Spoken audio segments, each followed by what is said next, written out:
So the words of Torah we say today, Shivilu Nishmat Yudit Etabat Elko Reuven Kohen and Moshe ben Shachar. Thank you as always to Fela for opening her home. Last week we left off, we were talking about freezers, putting stuff on the freezer after Shabbat started, for Shabbat, during Shabbat. So I was discussing with someone, when it comes to putting stuff on the freezer on Shabbat, right? Am I allowed to make ice on Shabbat? It's nice weather, Baruch Hashem. It's Friday night. We used up all the ice. We thought we had enough for 2 weeks, but we have teenagers and we have kids, and somehow it's all gone in one meal. Am I allowed to make ice on Shabbat? For Shabbat? What would you say? If you need it, yes. Yes. Need it, yes? So if I'm not mistaken, it's a machloket, Sfaradim and Ashkenazim. Sfaradim say you are allowed to make ice on Shabbat. Ashkenazim, there's different opinions.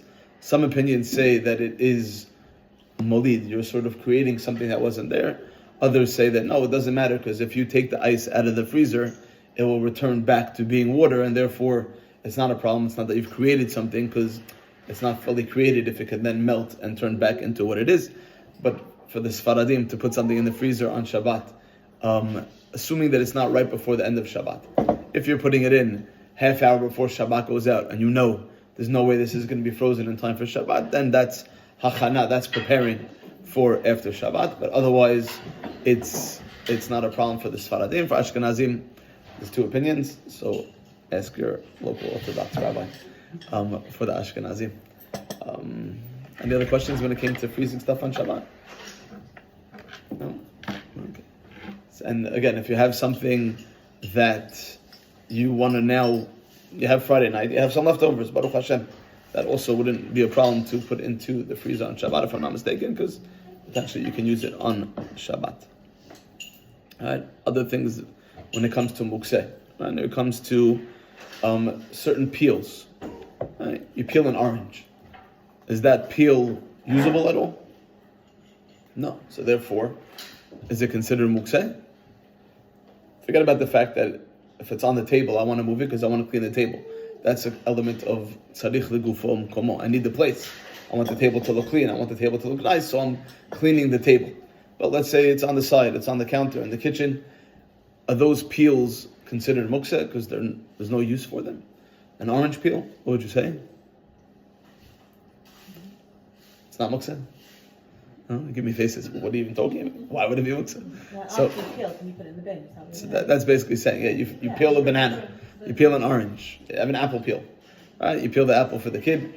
These peels, what is mukseh? Mukseh is things that has no use on Shabbat. These peels have no use on Shabbat. Are they now mukseh? And therefore you shouldn't be able to touch them? So if I'm not mistaken, when it comes to all those things we just discussed, orange peels, they like to put chocolate on them, and apparently people like to eat them. Right? Banana peels, they're edible to an animal. So if it's ra'il achila for an animal, therefore it's not mukseh. The question becomes, what about a pistachio shell? You crack a walnut. Those shells aren't edible at all. So now what? Right? Are those mukseh? No, on Shabbat, it's for the place to be tidy, and If Oneg Shabbat is for the place to be tidy and clean, then you're able to move everything and anything. So it's like you're allowed to wash the dishes. If you're used to having the place tidy and that's your Oneg Shabbat, you're allowed to wash the dishes. this is actually an interesting story. You're necessarily not going to use it till Rosh Hashanah, but you don't want the place smelling or dirty dishes for lunch. You're allowed to wash up, maybe the fifth. Understood. It's on the side, it's in your room, no one's going to see it, it's not uncleanly, if you will. So if I'm not mistaken, there's a story, I think it was the Vilna Gaon, that he was eating some, I guess you would say pistachios or walnuts, and halacha is, they're not usable, they're not edible, and therefore they're mukseh, you shouldn't really be touching them. And he was learning, and he moved one of them, and then he realized, oh my gosh, I moved something that was mukseh on Shabbos, and I think the story goes that he fainted. He couldn't believe he was mechalel Shabbat on his level for it, and he fainted, and they revived him, and his wife started eating these shells to show him, you see, they are still somehow usable and edible, don't feel bad. But technically shells, right, it says, mutar liten klipot shel egozim, shkedim mitoch pach hashpa, rek. You're able to move it and throw it into an empty garbage, right? If the bin has stuff in it, then it's less problematic. If you have a bin that just has things that are somewhat muksa, then you might say, oh, then the whole bin becomes something that you have muksa. So it's not a problem to throw the shells of pistachios, of walnuts, all that type of stuff into the bin. It's not a problem to move it. Right? What if you have a button that fell off your jacket? The button's on the floor. Right? Muksa. You have to leave it on the floor? Yeah, or you can kick it to the side. You can kick it to the side. All right, kaftor chadash. Let's say I have a brand new button. It wasn't even, I don't know, by men's suits a lot of times, there's extra buttons. They're already assuming the men are going to ruin it, right? I don't think women's clothes comes with extra buttons. Yeah, okay. Just in case buttons fall off. Right? Baruch Hashem. You wear it, it happens. We're human beings. Right? So now you put on your outfit on Shabbat, stick your hand in your pocket, there's an extra button. Right? Are you able to pick up that button, move that button? You put on the outfit, you stick your hand in the pocket, and you're like, oh man, there's an extra button. What do I do with this extra button? Do I not remove it with a shinner? Right. It says, kaftor chadash. You have a brand new button. Shlo haya b'beged harehu mukseh. Technically it's mukseh. What about a button that fell? Shenafal ma'beged en lo din mukseh. If you have a brand new one on the side, you shouldn't be touching it or moving it. Right? If you're already wearing the outfit and it's on, that's a different story. But if you have a button that fell, or you're already, the button is right? But he says, better, you can technically move it, but better not to. Better, as she said, you can move it with the shinoi. That's what he says. You're able to move it, you're able to push it. Ideally, if the button falls, you just leave it. Or if it's in your way, like we said, you do it with the shinoi, you kick it, whatever it might be. But if not, he says, but technically you would be able to move it. Right? He says, what if you have children, they're potty training the kid and you got a potty? Right? Is this mukseh? Not mukseh? No. You able to move it? A potty. Well, that's what I do. I'll make it not Right? We should leave it there. Well, what do you do with this? With stuff in it or without stuff in it? He discusses both, but yeah. Right? The kid used the potty, didn't use the potty. Is the potty mukseh? Can you move it? Does it have use? Again, if the kid's potty training, then it has the use. And therefore, it wouldn't be a problem. Right? If it's dirty, he says you're able to definitely move it to another place. You don't want it stinking up the house. And he discusses if there's different ones, if it's made from earthenware or not. Earthenware seems to be more problematic. The ones that most people have nowadays, I think, are plastic, and therefore wouldn't be a problem. This one's quite, won't get into it too much, right? It talks about all the different types of kids stuff. You have kids' toys, you have a ball, you have all different types of things. Are they mukseh or not? No. Right? If the kid's playing with it and it's understood, it's for a little kid. Now, what he discusses, what if you have Lego? Right? Lego, I might have mentioned last week, you're building something. Is Lego considered muksa?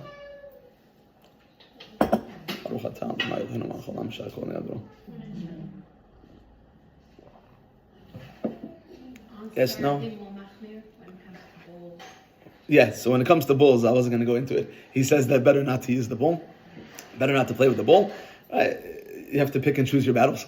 Sfaradim are more machmir, if I'm not mistaken. One of my favorite stories, they went to Chaim Kanievsky, Zechrono Levracha, and they said to him, I'm mutal l'sachek kadur b'sal b'Shabbat. You let her play basketball on Shabbat. He says, I know you there, mazeh kadur sal. And he never heard of basketball. So how do you describe basketball? So they're like, you take the ball and you shoot it into the basket. And he said, why don't they just shoot it into the basket before Shabbat? You picture a little basket, you put the ball and you carry the... Bnei Brak, they have basketball? I don't know. Nothing, not Rav Chaim Kanievsky busy playing their basketball, right? So, yes, Faradim are usually more machmir when it comes to balls and playing with balls, etc.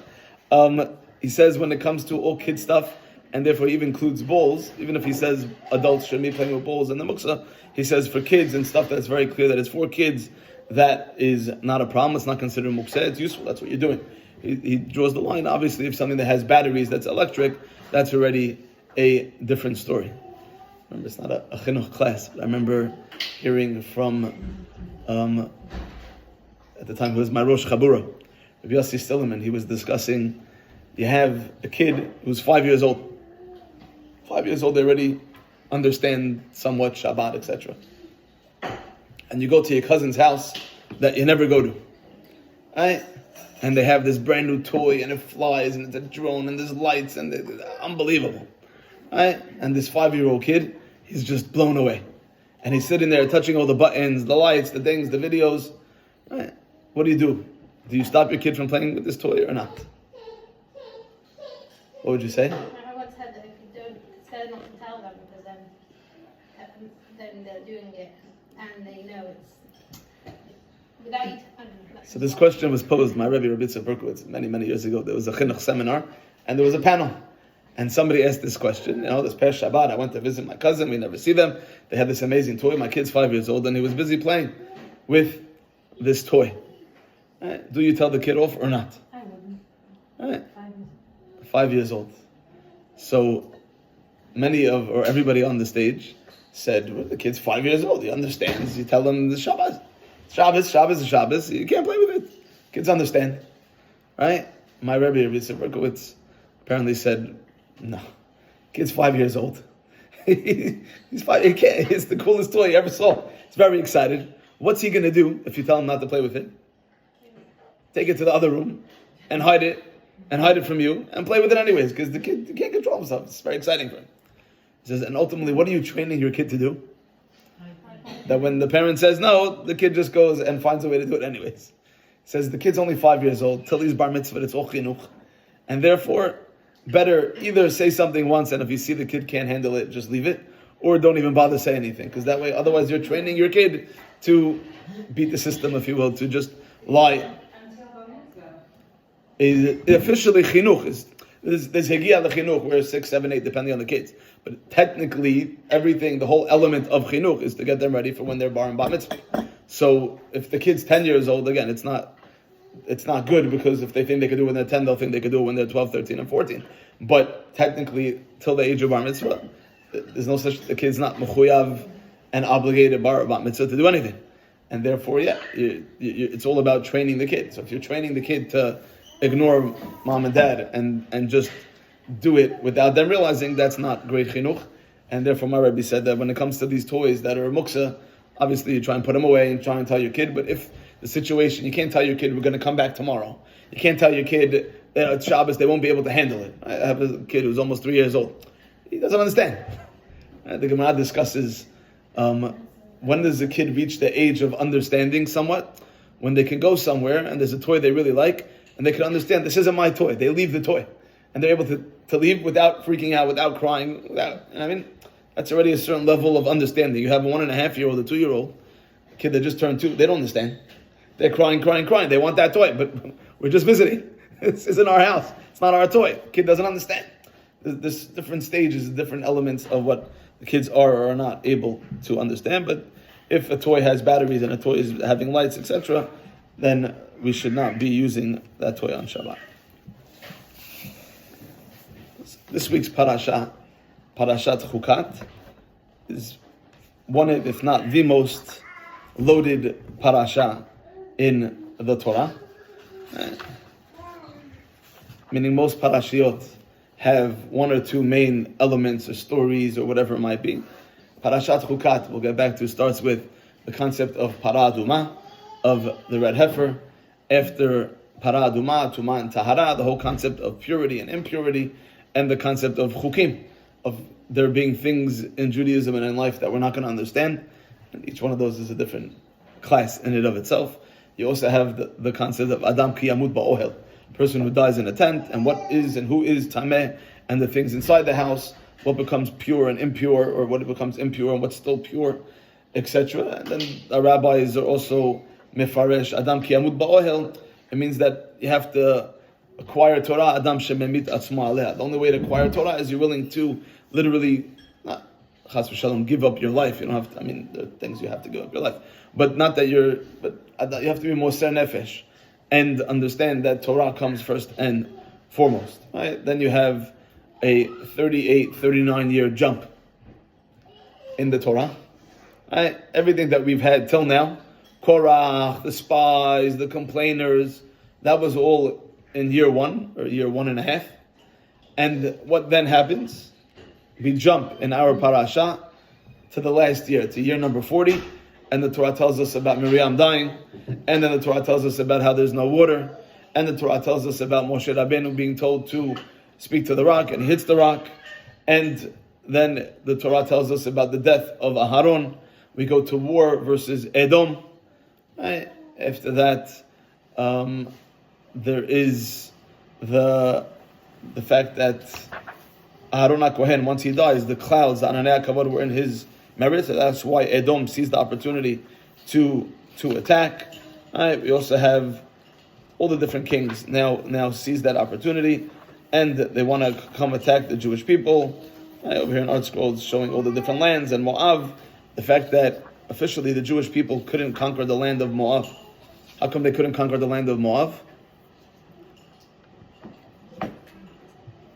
Because they're our cousins. We can't go to war versus our cousins.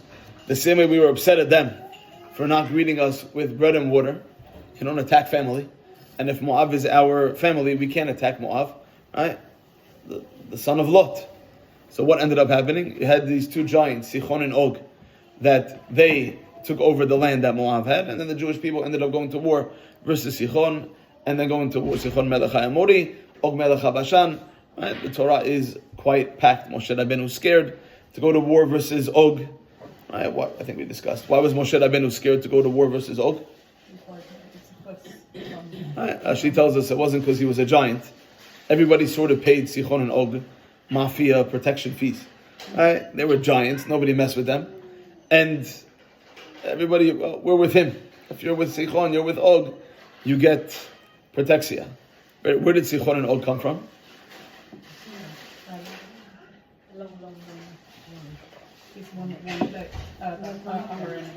Yeah. So Og was, according to the Medrash, a stowaway on the teva. Although if he was that big, I'm not sure. The teva was big, but I don't know if it was big enough for Og. Right? The Gemara tells us that when the Jewish people went to war versus Og, Moshe Rabbeinu kills Og. How does he kill Og? Right? The Gemara tells us he takes his stick and he jumps and he hits Og. How tall, says the Gemara, was Moshe Rabbeinu? 10 amot, which would be about 20 feet. And he jumped another 10 amot, which would be another 20 feet. And his stick was another 10 amot, which was 20 feet. So that's 60 feet. Where does he hit Og?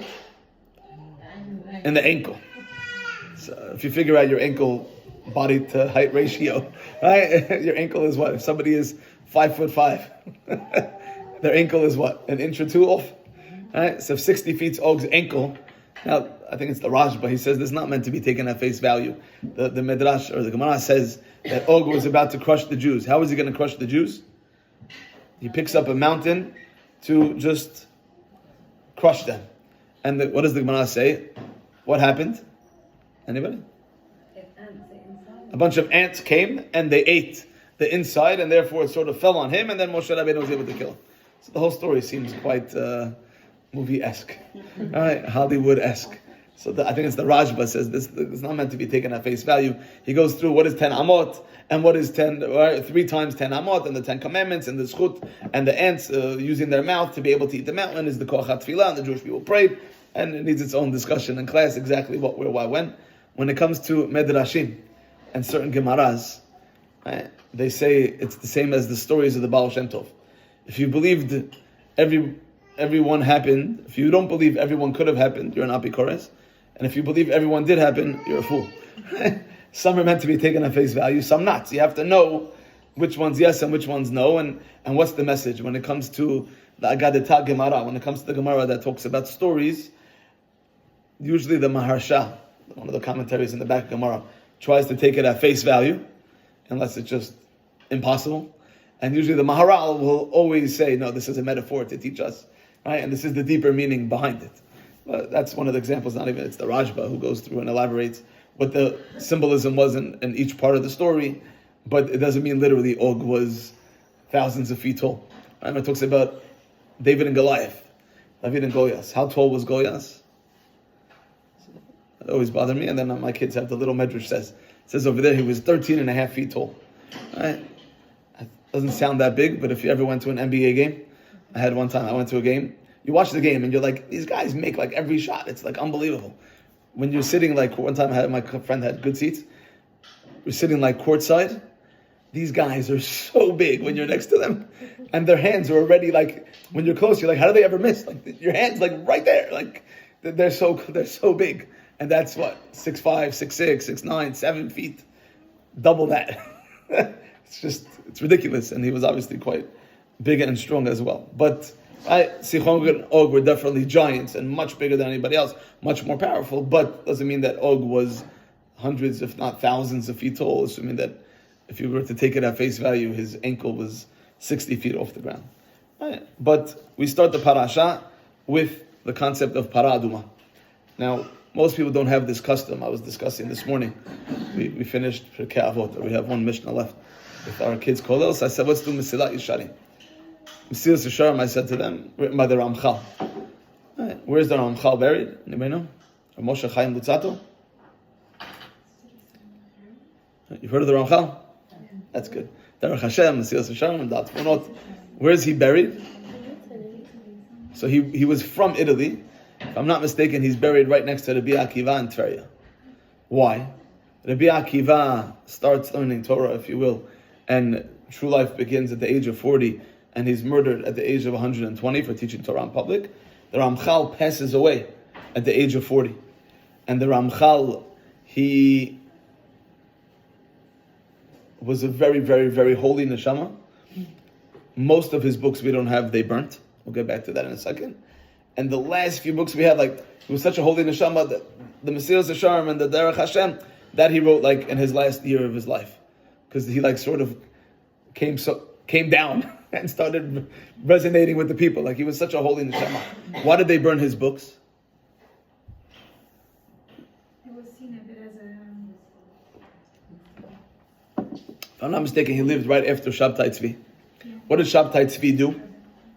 Shabtai Tzvi was this false Mashiach, and he got many people sold their land, many people followed him. The Muslims came to him and said, you need to convert to Islam, otherwise we're going to kill you. And he convinced the people, this is part of the process as we go to Eretz Yisrael, and as we, of course I'm Mashiach, but you need to become and convert to Islam, so then we can go back to it. And many people threw away their Yiddishkeit, many people were depressed, many people were just so distraught by the Syrians. Anybody here is Syrian, right? By the Syrians, when it comes to Lecha Dodi is much shorter. Why is the Lecha Dodi much shorter? Any of the verses that have to do with the Mashiach and the redemption, they took out. Because there was just the whole concept of Mashiach after Shabtai Tzvi, people were so upset. And people were so, like, didn't even want to hear about it, didn't even want to think about it, they didn't want to believe in it. Like, we thought this guy was the guy, and he led so many people off the derech, and he just, depressed so many people that, so they outlawed. How was Shabtai Tzvi able to convince many people that he was the Mashiach? He used Kabbalah to do certain miracles. So they outlawed Kabbalah. Nobody's allowed to learn Kabbalah. No one's allowed to teach Kabbalah. Look what happened. And the Ramchal couldn't help himself. He was a kid. He was a teenager. And he's just, naturally, that was his neshama. He was sent down here to just teach the people. And he wrote all these books on Kabbalah. So what they do? They burnt his books. If I'm not mistaken, the Gra used to have, I think he said, the first 8 chapters of Mesilas Yesharim, there's not one extra word. There's a lot of words in there. Not one extra word. And he used to keep the Sefer of the Ramchal and the Sefer of the Rambam on his night table. The Rambam also had his books burnt. How come the Rambam had his books burnt? We still have most of them, Baruch Hashem, but the Rambam, many of his books were burnt. How come? How come in his day, it's almost 1,000 years ago now, they burnt the books of the Rambam? Because they felt that he was influenced by modern philosophy.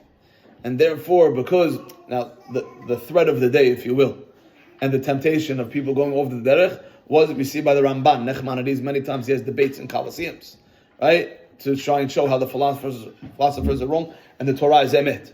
But that was the challenge. So the Rambam wrote Moreh Nevuchim. What's Moreh Nevuchim? Of the Rambam, you heard of Moreh Nevuchim? What is Moreh Nevuchim?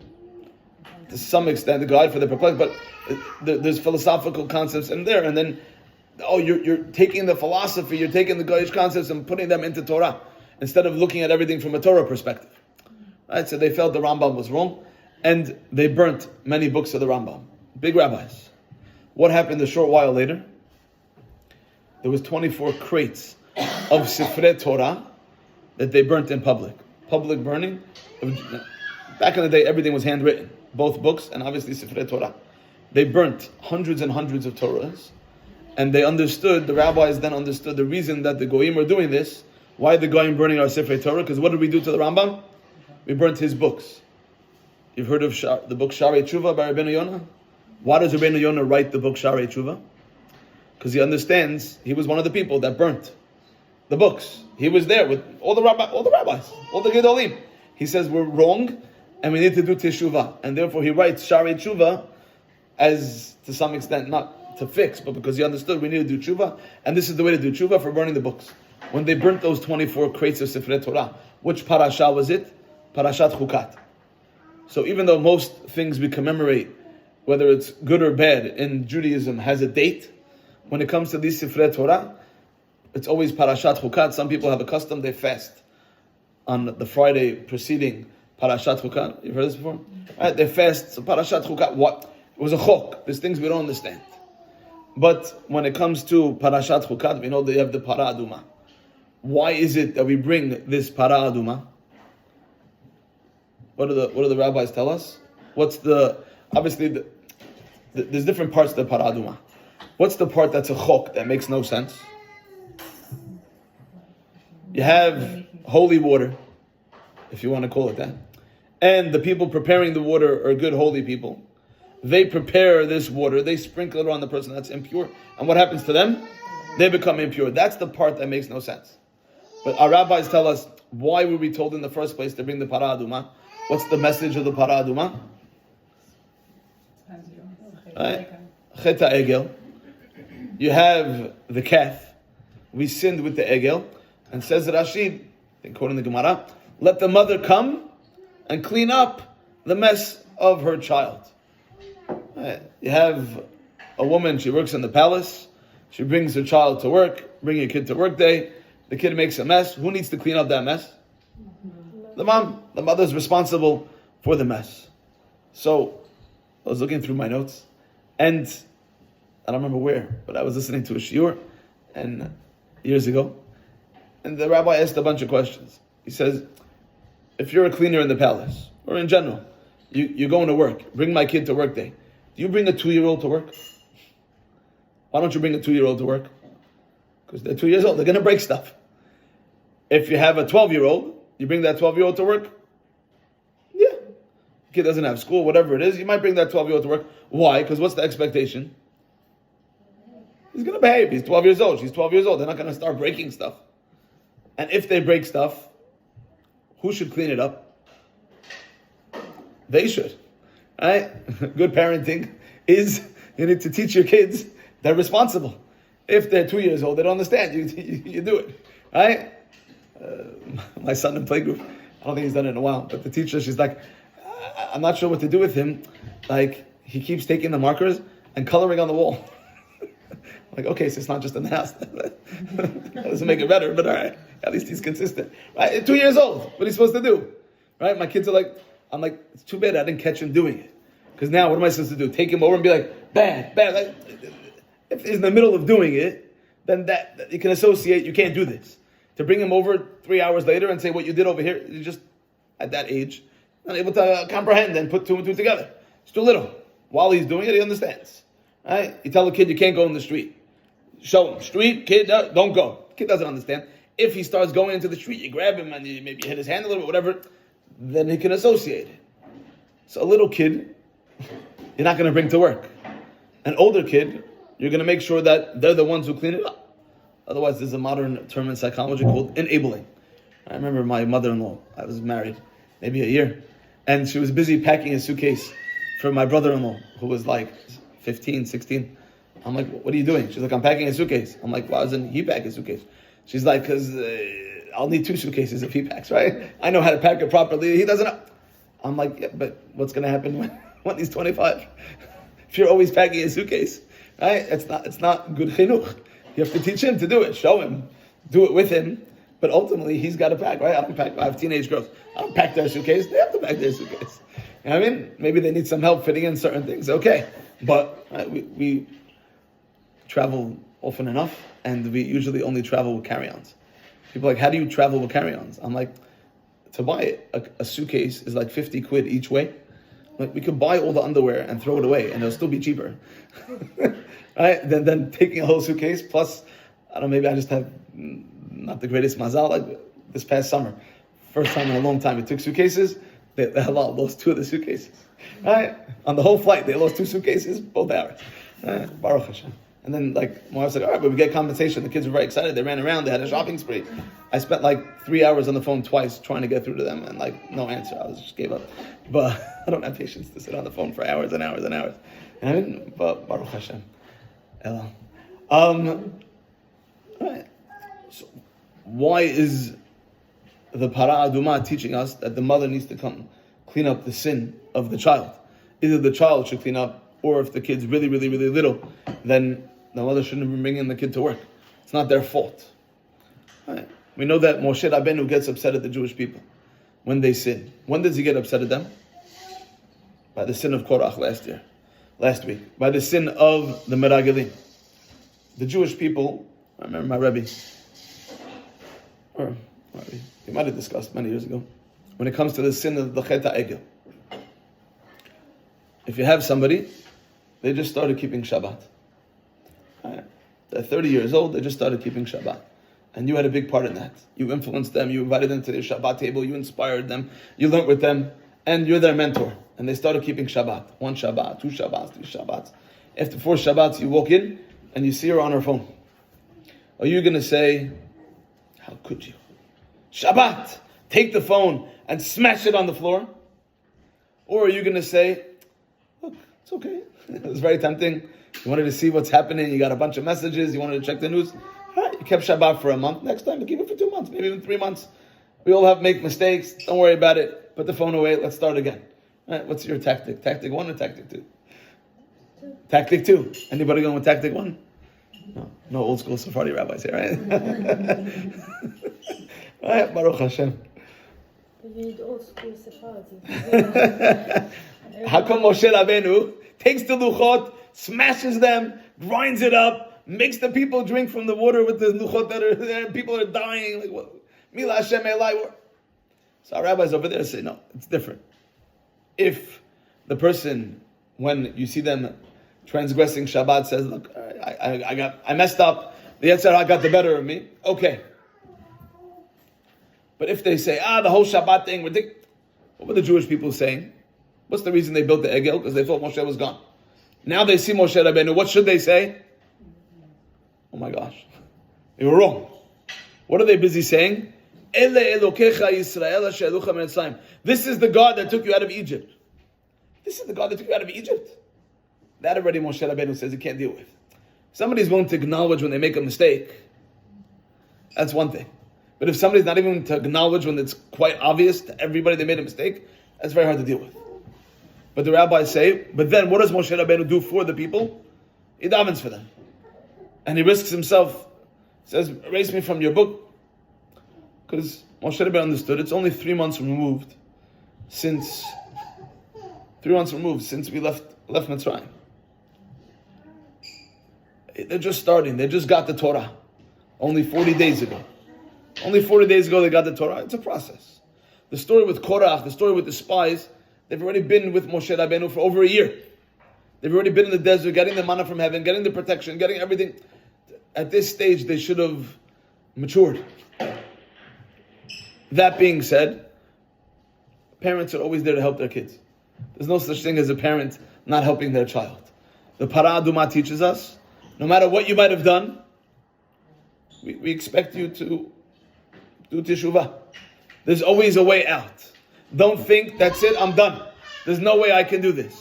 You made a mistake. Mistakes happen. Mistakes happen. We got to figure this out together. But let the mother come and fix the sin. It wasn't a little kid. Right? It wasn't a 2-year-old. But the message for us is, no matter what you might have done, No matter how big of an Averah for you on your level, you're all Nashim Tzidkaniot, coming to learn, Baruch Hashem. But we all make mistakes. No matter what, you can always do Teshuvah. And Hashem is our parent. Hashem is there to help us. As long as you're sincere. As long as you're willing to acknowledge, I made a mistake. Yitzhak got the better of me. I'm a human being. It is what it is. That's in the past. But going forward, this is what's going to be. You can do Teshuvah. And let the mother come and fix the son of the child. Parents will always be there for their child, no matter what they did wrong. No parent will turn their back on their child, no matter what the child might have done. We just need to acknowledge. We see the same thing with the story of the snake.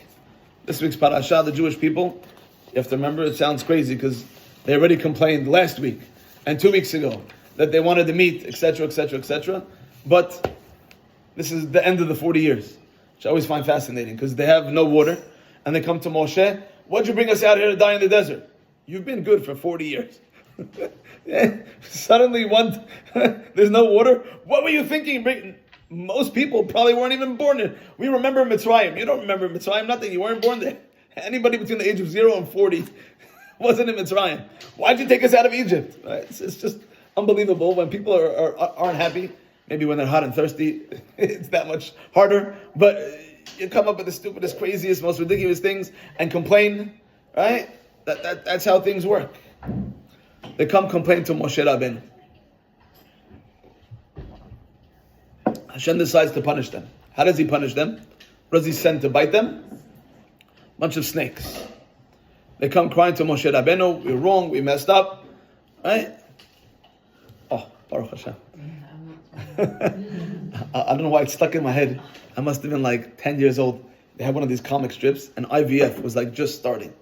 Right? And this woman comes to her husband and says, you see, now we don't need you men for anything. And the man looks and goes, who's going to open up all the bottles and jars? All right. You listened. You did most of the work. God sends snakes to bite the Jewish people. They come to Moshe Rabbeinu, we messed up, we're sorry. How are we going to fix this? What does Hashem command Moshe Rabbeinu? Make a snake, put it on the stick, simoto al nes, right? The kabel shofar gadol achiratenu, sanes, raise it up, put it up on the stick, and when the Jewish people look up at the snake, what will happen? They'll get cured. What ends up happening to the snake on the stick? That was the magic cure. Who destroys it? If we had it nowadays, we'd be trillionaires. Right? Anybody has any sickness? Oh, who destroyed it? If I'm not mistaken, it was Chizkiyahu Melech. He was one of the good guys. Why did he destroy it? Because people forgot the message. Right? The Mefarshim asked, why snakes of all things? Hashem didn't send lions and tigers and bears. Oh my, why snakes? Not scorpion. And of all things, it shouldn't be that the snake is the thing that's going to heal you. What's the snake doing? It's killing you. The snake's the one biting you. So it shouldn't be a snake on a stick. Maybe like a Sefer Torah at the top of a stick. Like a snake? The thing that's killing you? So our rabbis tell us, we look at the first story in the whole Torah. And what do you have? You have the snake. And the snake is kafui tov. The snake doesn't appreciate. Right? Adam and Chava, they're in Gan Eden. And they literally are in utopia. And in the ultimate. And what do? Instead of appreciating how Hashem took care of everything, they don't have to worry about food, they don't have to worry about clothing, they didn't have any clothing, they don't have to worry about anything. They just need to follow the one commandment they had. Instead of appreciating what they had, they went against Hashem. Right? That's the snake. The snake doesn't have appreciation, doesn't have akarat atov, it's kafui tov. It gets good, and instead of appreciating the good, it throws it back in our face. Or we threw it back in Hashem's face. So what does Hashem say? I'm going to send snakes to bite you. So that you should realize you're doing the same thing the snake did. Adam and Chava did. Instead of appreciating how lucky they, because the Jewish people at this stage in the desert didn't have to worry about anything. They didn't have to worry about protection, they have the clouds. They didn't have to worry about food, they have the manna. They didn't have to worry about drink, they didn't have to worry about anything. They got to sit and learn Torah from Moshe Rabbeinu. And now instead of appreciating this miraculous existence, what happens? You complain to Hashem, because there's a short time where you don't have everything perfect, you're being like the snake. The original snake, what was the curse of the snake? It eats dirt. To which the commentaries say, that's not such a bad curse. It means it will always have what to eat. Right. Never go hungry. Some animals, they die of hunger. This animal, snake, can never go hungry. It just eats dirt. What's the answer? There's no connection to Hashem. You have a kid. Father's very busy. Billionaire, flying around the world. He gives his kid a credit card. Says, whatever you need, you're good. How often does he see that kid? Never, because whatever the kid needs, she puts it on the credit card. You have a parent, they give their kid allowance. And they say every week, if you behave, you get your allowance. What has to happen every week? The kid has to behave, and not only that, the kid has to go and speak to the parents and ask for their allowance. It's not automatic. Why? That way the parents maintain that relationship. Parents who don't want to see their kids, just give them an unlimited credit card. Parents who want to see their kid, I remember I was in Miami, and it was my daughter's bat mitzvah, so we went to a restaurant, Fuego, and they come and they sing and the lights and everything, and there's a doctor from the suburbs that I saw over there. I said, oh doctor, how long are you here in Miami for? He's like, just one day. I said, one day? He's like, oh no, we're going on a cruise. He was there with his kids in their 20s. Right? They go get some cocktails, and he says, Rabbi, it's getting harder and harder. So what do you mean? He says, my kids don't want to hang out with me and my wife. They want to go with their friends. And I'm very busy, they're very busy, I want to spend some time. So I need to find a holiday that's much better than anything their friends could do. I said, that makes sense. He's like, no, that's not even the hard part. He says, I realized even when we'd go away to these amazing places, they were on their phones all day. So now I need to find places that they want to come to and there's no service. He says, last year we were in Zambia. This year we're going on a cruise. I made sure there's no Wi-Fi. Right, genius, right? When your kids are little, you're happy for them to go to camp. You don't want to deal with them. When they're older, you're like desperate to spend some time. They're away all the time. Oh, I miss them. I want to spend some time with them. Right? We're lucky enough. We have Chagim. So Chagim. You have Pesach. You have Sukkot. You sit there by the table. Beautiful. But if you don't have that, right? Hashem doesn't want to see the snake. You're kafui tov. If you don't appreciate, I'll give you unlimited credit card. You can eat whatever you want, whenever you want. You just eat dirt. There's always dirt. The kids that I want to have a relationship with, I make sure they have to daven. I make sure that they have to. Hashem says, put the snake on a stick and learn the message of the snake to stop and appreciate. Of course, it's not the snake that heals you. The snake's the one biting you. Anything, if they would have put a little bottle of medicine, would have said, oh, medicine, that's what cures us. They would have put a Torah. No, it's not about that. It has to be you look up towards Hashem. Right? Chizkiyahu Melech saw that they forgot the message. They're busy, as someone said, almost worshipping Avodah Zarah. Saying, oh, if Hashem makes somebody not well, there's a message. Something happens in someone's life, there's a message. We have to listen to our messages. We're not supposed to beat the system. Right? Somebody has troubles in their house. Right? This goes wrong, that goes wrong. What's the first thing people like to do when something's going wrong in the house? Check the mezuzahs. Now that's beautiful. I'm not saying not to check the mezuzahs. But my rabbi used to always say this. I don't think that's the message Hashem's trying to send you. I don't think that this goes wrong, that goes wrong. Oh, it's because of the mezuzahs. And if you find a mistake, you're like, oh, that's why. Right? Nowadays, you don't have Kabbalists that you go to them and they just say, all right, here's a kamiyah, wear this, and I'll jump up and down 10 times and you're good. You're not supposed to beat the system. You're supposed to get the message.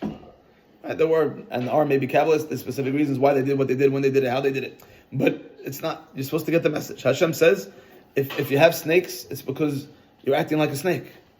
The snake didn't appreciate what Hashem did and made this unbelievable Gan Eden. And Adam and Chava didn't appreciate. Right? When we say modim, says the Gemara, how do we bow down when we say modim? We bow down and we're supposed to pick up our head like a snake. Why pick up your back and your neck like a snake? Because the snake didn't have modim. The snake didn't appreciate. So, you know what I'm talking about? There's a difference between modim and other bowing downs. Why is modim sort of like that? Like the Gemara says, like a snake. To learn the lesson of the snake. The snake didn't appreciate. The snake was kafui tov. The snake didn't have hoda'ah. We wake up, the first thing we say, modani. We have to have thanks. Hashem says, put a snake on the stick, because there's no way in a million years they think the snake's what's healing them. If Hashem would have put something else on the stick, you'd say, oh, that's what's going to heal us. That's what's going to take care of us. Hashem says, the snake's the last thing that's healing you. It's the thing that's killing you. So it must be, it's not about the snake, it's about looking up and understanding. It's all from Hashem. That's what we have to stop and appreciate. How lucky we are that we have the food we have and the things we have It's all from Hashem. Right? There's no pill you can just take to avoid your problems. Of course, we go to the doctor, we take the medicine, don't get me wrong. But we also internalize what's the message. The Jewish people, they complained, even though they had this amazing existence. Hashem sends out the snakes. Right. By the way, what's the symbol for a doctor? Snake on a stick. From our parasha. Why? Because at one point the doctors understood we're just the messengers of Hashem.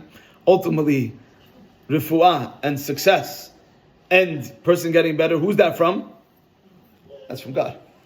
So the symbol for medicine is snake on a stick. Nowadays you ask any doctor, they won't know that. They won't tell you. They'll say, I'm the one who thought of this. I'm the one who gave the medicine. I'm the one who diagnosed.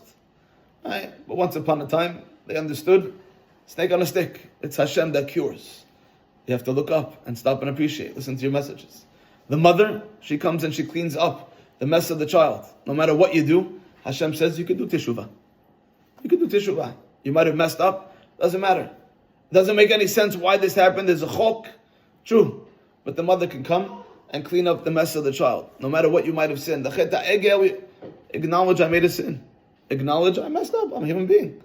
Yetzirah got the better of me. Hopefully I'll learn from my mistakes and make sure not to do it again or avoid the situation so that I don't end up being tempted too. We stop and appreciate. That's one of the themes of the parasha. As busy as the parasha is, over and over and over, HaKadosh Baruch Hu runs the show. The water, you're complaining you don't have water, is the schus of Miriam. Stop it. Remember why you even had water. Miriam had this unbelievable trust and belief in Hashem. We gave a whole class about it a couple years ago. Right? You're learning Torah. Para'aduma. Not everything's going to make sense. But we trust Hashem knows what's going on. Hashem knows what's meant to be and how it's meant to be. We have to have that trust and that bitachon. So Be'ezat Hashem will make sure we learn the message of the snake. We learn the message of the cow. Right? There's always animals. But we're supposed to look at nature. We're supposed to understand and look and learn. The snake doesn't heal. We look up and understand everything we have. All the mitzvot, all the chesed, all the good, all the challenges. It's all from Hashem. We have to make sure we're listening and learning our messages.